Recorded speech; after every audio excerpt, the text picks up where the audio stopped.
je me souviens de l'édition de la Ryder Cup de 2002, édition qui s'est jouée sur le parcours du Belfry en Angleterre.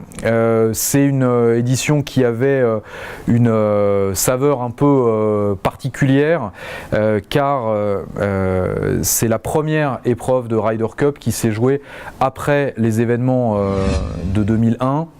On s'en souvient, la Ryder Cup de 2001 était programmée quelques jours après la tragédie du 11 septembre et évidemment suite à cette tragédie, les équipes américaines et européennes ont fait le choix, ont pris la décision de reporter le match.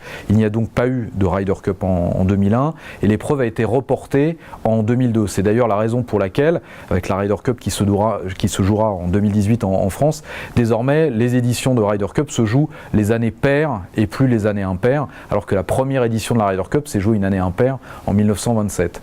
Donc cette épreuve avait là aussi une dimension un petit peu historique. L'équipe américaine était ultra forte, alors vous me direz comme à chaque fois, mais là c'était vraiment impressionnant, notamment avec Tiger Woods qui était au top de sa forme, ou Phil Mickelson qui lui aussi faisait figure de favori.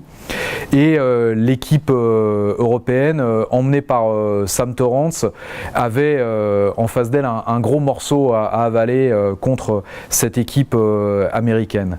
Et c'est, comme bien souvent sur le parcours du Belfry, que de nombreux matchs se sont dénoués sur le trou ultime, le trou numéro 18. Il y a notamment eu une sortie de bunker rentrée de Paul Azinger, le joueur américain, pour égaliser un point. Et de la même manière, un match homérique de Colin Montgomery qui était allé chercher un point. Et alors que les Européens étaient au coude à coude avec les Américains dans les simples, ils ont dans la deuxième partie, dans le dimanche après-midi, réussi à prendre l'avantage. Et je me souviens parfaitement du demi-point qui a été ramené par Paul McGinley. À l'époque, il était joueur de Ryder Cup avant d'en être le capitaine quelques années plus tard.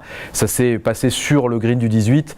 Il a rentré un putt de 6 mètres pour s'imposer, pour marquer ce point de la victoire. Et l'équipe européenne a envahi le green aux côtés de l'équipe américaine. C'était une victoire non pas inespérée pour l'équipe européenne, mais en tout cas c'était véritablement une victoire avec panache qui s'est inscrit dans cette période qui a marqué un petit peu la suprématie de l'équipe européenne contre l'équipe américaine.